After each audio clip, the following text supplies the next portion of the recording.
नमस्कार दोस्तों, स्वागत है आपका हमारे YouTube चैनल सीटेट एम्स में। और आज हम आपके लिए लाए हैं सीटेट के प्रीवियस ईयर में पूछे गए महत्वपूर्ण प्रश्न। तो चलिए शुरू करते हैं हमारे पहले प्रश्न के साथ। हमारा पहला प्रश्न है, विकास का सिरापदाभिमुख दिशा सिद्धांत व्याख्या करता है कि विकास इस प्रकार आगे बढ़ता है।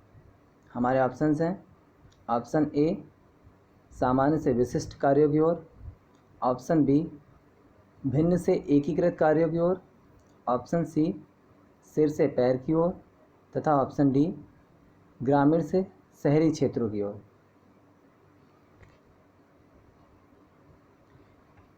तो इसमें जो हमारा राइट आंसर होगा ऑप्शन सी, सिर से पैर की ओर। देखिए, सिरापदाभिमुख विकास का मतलब होता है सिर से पद यानी पैर की ओर, नाम से ही पता चल रहा है। और इसको एक और नाम से भी जाना जाता है, मस्तकाधोमुखी। उसका भी यही मतलब होता है, मस्तक यानी कि सर और अधोमुखी मतलब नीचे की ओर। तो दोनों में आपको कंफ्यूज नहीं होना है। अगर सिरापदाभिमुख पूछा जाए या फिर मस्तकाधोमुखी पूछा जाए, दोनों में ही सिर से विकास जो है सिर से पैर की ओर ही होता है। इसी के साथ हम एक बात और जान लेते हैं कि मानव शरीर का जो विकास है वो दो दिशाओं में होता है। एक सिरापदाभिमुख या जिसे मस्तकाधोमुखी नाम से जाना जाता है, तो वो हम पढ़ चुके हैं। और दूसरा जो होता है वो निकट दूर विकास क्रम। इसमें पहले विकास जो है शरीर के केंद्रीय भागों में होता है और उसके बाद दूर के भागों में होता है। तो आशा करता हूँ आपको समझ में आया होगा। बढ़ते हैं अगले प्रश्न की ओर। तो हमारा अगला प्रश्न है, विकास की गति एक व्यक्ति से दूसरे में भिन्न होती है, किंतु यह एक डैश नमूने का अनुगमन करती है। हमारे ऑप्शंस हैं, ऑप्शन ए अव्यवस्थित, ऑप्शन बी अप्रत्याशित, ऑप्शन सी क्रमबद्ध और व्यवस्थित, ऑप्शन डी एड़ी से चोटी।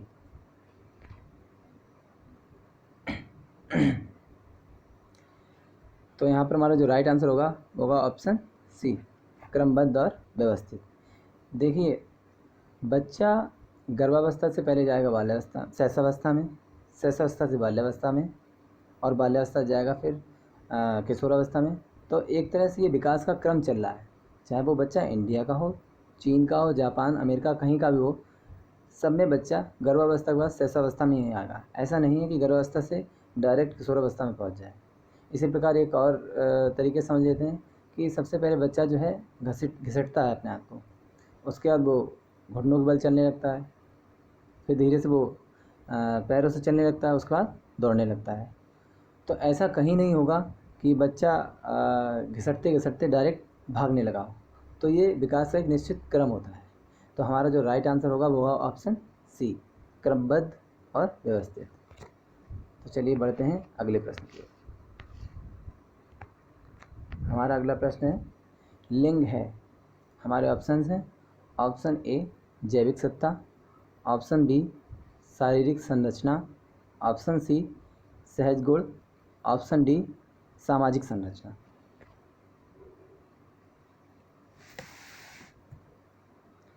तो यहाँ पर हमारा जो राइट आंसर होगा वो होगा आंसर ऑप्शन ए, जैविक सत्ता।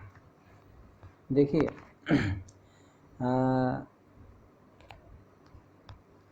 यहीं पर कुछ लोग कंफ्यूज हो जाते हैं।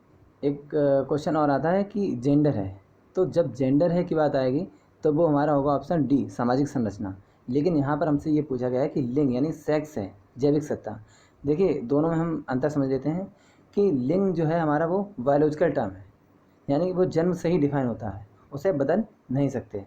और जेंडर जो है वो एक सोशली कंस्ट्रक्टेड टर्म, यानी समाज ने उसे संरक्षित किया है, तो समाज ने उसकी संरचना की है। तो वो समाज द्वारा निर्धारित किया जाता है कि लड़कियां ये काम करेंगी, लड़की ये काम करेंगे। तो कई बार ये क्वेश्चन आ भी चुका है, तो इसमें कंफ्यूज नहीं होना है। लिंग अगर आता है यानी सेक्स आता है तो यहाँ पर तो जैविक सत्ता लगाएंगे, और अगर जेंडर की बात कही जाए तो सामाजिक संरचना। हमारा जो यहाँ पर पूछा गया है वो है लिंग है, तो यहाँ पर हमारा ऑप्शन ए, जैविक सत्ता सही होगा।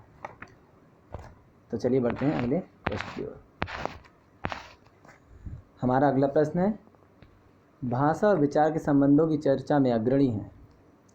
ऑप्शन है हमारे, option A Vygotsky, option B पियाजे, ऑप्शन सी स्किनर तथा ऑप्शन डी चॉम्स्की। यहाँ पर हमारा जो राइट आंसर होगा वो होगा आंसर ऑप्शन बी पियाजे। देखिए इन चारों ने ही भाषा विकास में अपने अपने विचार रखे हैं। पियाजे का मानना है कि पहले विचार आया उसके बाद भाषा। जैसे मान लीजिए कोई बच्चा देखता है किसी वस्तु की ओर तो उसके मन में तुरंत उसके लिए विचार आया था कुछ ना कुछ, लेकिन क्योंकि उसका भाषा का विकास नहीं हो सका है इसलिए वो उसको बात नहीं कह पा रहा है। इसलिए उनके हिसाब से पहले विचार आया और बाद में भाषा। यहीं कुछ लोग कंफ्यूज हो जाते हैं, वो उनका मानना ये है कि कंफ्यूजन रहती है कि पियाजे का मानना है कि पहले विचार आया फिर भाषा, और वाइगोत्स्की का मानना है कि पहले भाषा आई फिर विचार। ये बिल्कुल गलत है। वाइगोत्स्की ने विचार और भाषा दोनों को अलग अलग टर्म से डिफाइन किया। उन्होंने कहा ये दोनों एक दूसरे से इंडिपेंडेंट होते हैं। हाँ, लगभग 2 साल की उम्र तक ये एक दूसरे में मर्ज हो जाते हैं। उन्होंने ये ज़रूर कहा है कि बच्चा जो है समाज से सीखता है। एक खेलने वाला बच्चा एक घर में रहने वाले बच्चे से अधिक सीख जाएगा क्योंकि उसका समाज में इंटरेक्शन होता रहता है। तो आशा करता हूँ आपको समझ में आया होगा। बढ़ते हैं अगले क्वेश्चन की तरफ। अगला प्रश्न है, भाषा विकास के लिए सबसे संवेदनशील समय निम्नलिखित में से कौन सा है? हमारे ऑप्शंस हैं, ऑप्शन ए जन्म पूर्व का समय, ऑप्शन बी मध्य बचपन का समय, ऑप्शन सी वयस्कावस्था का समय, ऑप्शन डी प्रारंभिक बचपन का समय।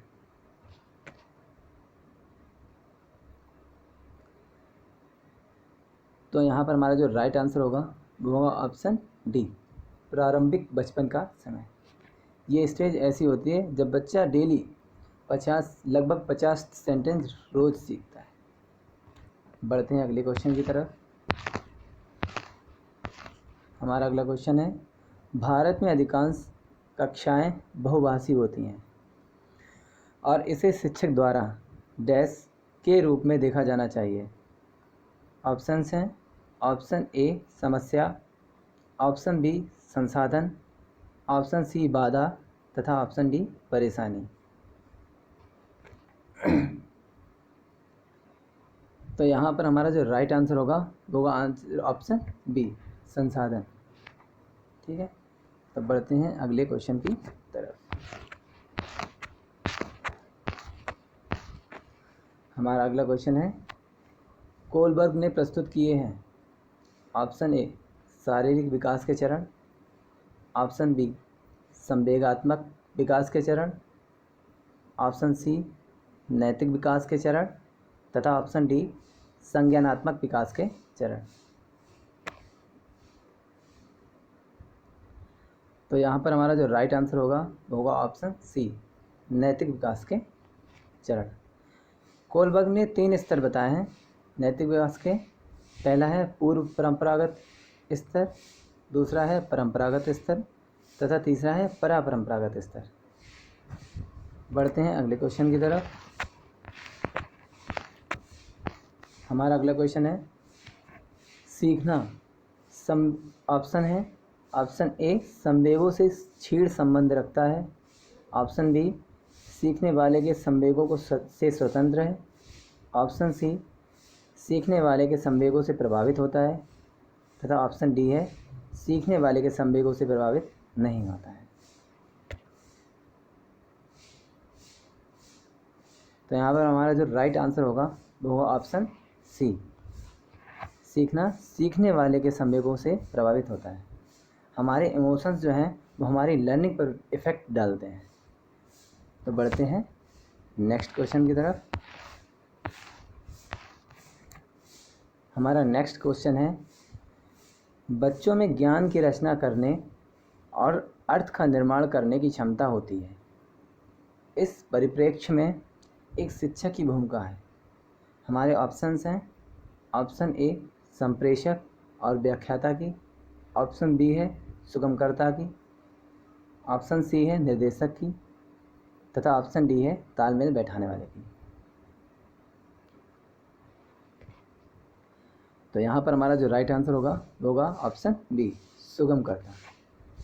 बच्चे खुद से सीखते हैं, अध्यापक उसमें केवल मदद कर सकता है जिससे वो उस चीज़ को आसानी से समझ सके। और यहीं पर अगर एक ऑप्शन सुगमकर्ता की जगह अगर आपको सुविधादाता दे दिया जाए तो वो भी बात एक ही रहेगी।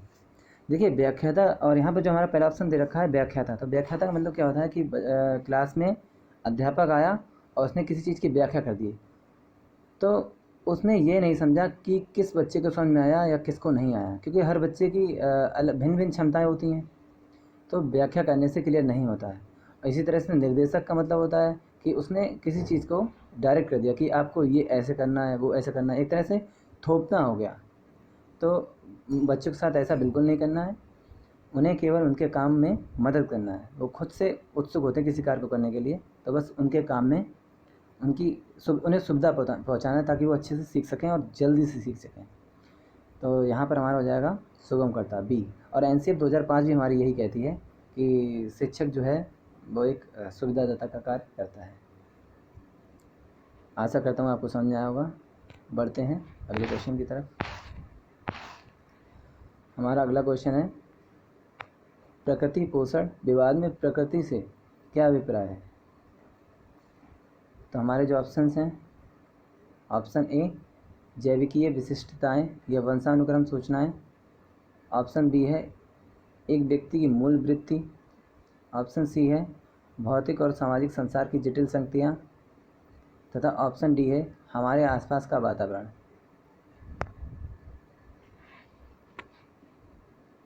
तो यहाँ पर हमारा जो राइट आंसर होगा ऑप्शन ए जैविकीय विशिष्टताएं या वंशानुक्रम सूचनाएं।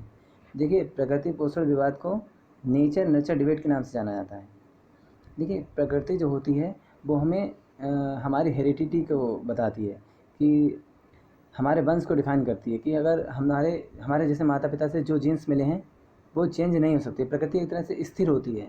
और जो पोषण बात करता है हमारे आसपास के वातावरण का, तो पोषण जो होता है चेंजेबल होता है। आज यहाँ हैं हम, कल तो हमारा वातावरण कुछ और है, कल कहीं और होंगे तो हमारा वातावरण उसी हिसाब से होगा। तो यहाँ पर हमारा जो राइट ऑप्शन होगा कि प्रकृति से क्या अभिप्राय है, तो हमारा ऑप्शन होगा ऑप्शन ए जैविकीय विशिष्टताएं या वंशानुक्रम सूचनाएं। तो चलिए इसी के साथ हमारे सारे क्वेश्चंस कंप्लीट होते हैं। और अगर आपको हमारी ये वीडियो अच्छी लगी हो तो वीडियो को लाइक ज़रूर करें और कमेंट करके बताएं आपको ये वीडियो कैसी लगी। तो चलिए मिलते हैं, and keep like, keep watching, keep sharing and don't forget to subscribe my channel CD Times। नमस्कार, अलविदा, टेक केयर।